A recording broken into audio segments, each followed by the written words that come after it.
আমার মতন কি তোমাদেরও এইরকম কষ্টের জীবন?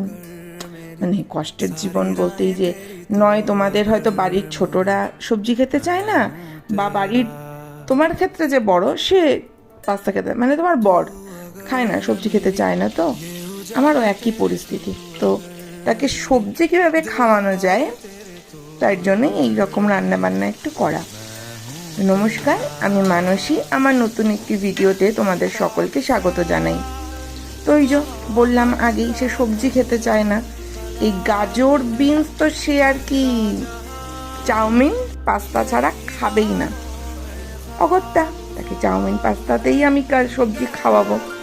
আরে আরে, আমার কাছে অনেক ট্রিক আছে সবজি খাওয়ানোর জন্য। সবজি তো আমি খাওয়াবই। তো কিছুই না, কড়াইটা ভালোভাবে গরম করে একটু বেশি পরিমাণ বাটার আর সাদা তেল দিয়ে প্রথমে কড়াইতে একটু বেশি পরিমাণে রসুন ফোড়ন দিলাম।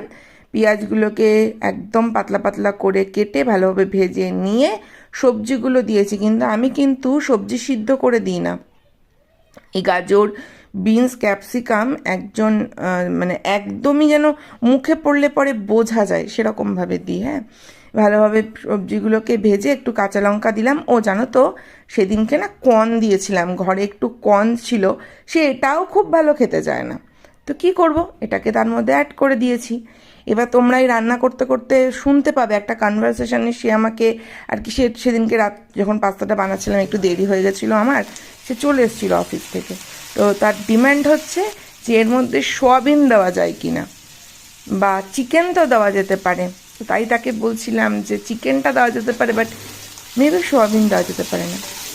হ্যাঁ, সোয়াবিন দিয়ে একদম ট্রাই করলে হয়, কি বলো তোমরা? যাই হোক, কর্নগুলো দিয়ে একটু সয়া সস, একটু চিলি সস, আর জানো তো এবারে না একটা রেড পাস্তা সস এনেছি। এটা পাস্তা পিৎজা সস, মানে সসটার ফ্লেভারটা খুবই সুন্দর। ভালোভাবে মিশিয়ে পাস্তাগুলো দিয়ে এইবার আমি ওই রেড পাস্তা সসটা দিয়ে ভালোভাবে মিশিয়েছি। হ্যাঁ, তার হয়তো অত মনের মতন হয়নি, কারণ ডিম দেওয়া হয়নি বলে আমাকে খুব বলছিল একটু স্ক্রাম্বল এগ করে দেওয়া যেতে পারে নাকি। তো আমি তো সেদিনকে তাকে তো সবজি খাওয়াবো, তো ডিম তো আমি দেবই না, তাই ডিম দিইনি। যাই হোক, পাস্তাটা খেতে মন্দ হয়নি। আর জানো তো, এর আগের দিন তোমাদের সাথে না হোয়াইট সস পাস্তার রেসিপি শেয়ার করেছিলাম, বাট হোয়াইট সস পাস্তা খেতে আমাদের একদমই ভালো লাগেনি। আমরা এইভাবে পাস্তাটা করলেই খুব ভালো খাই। যাই হোক, একদম বছরের প্রায় শেষ সপ্তাহতেই আছি। সবাই ভালো থেকো, সুস্থ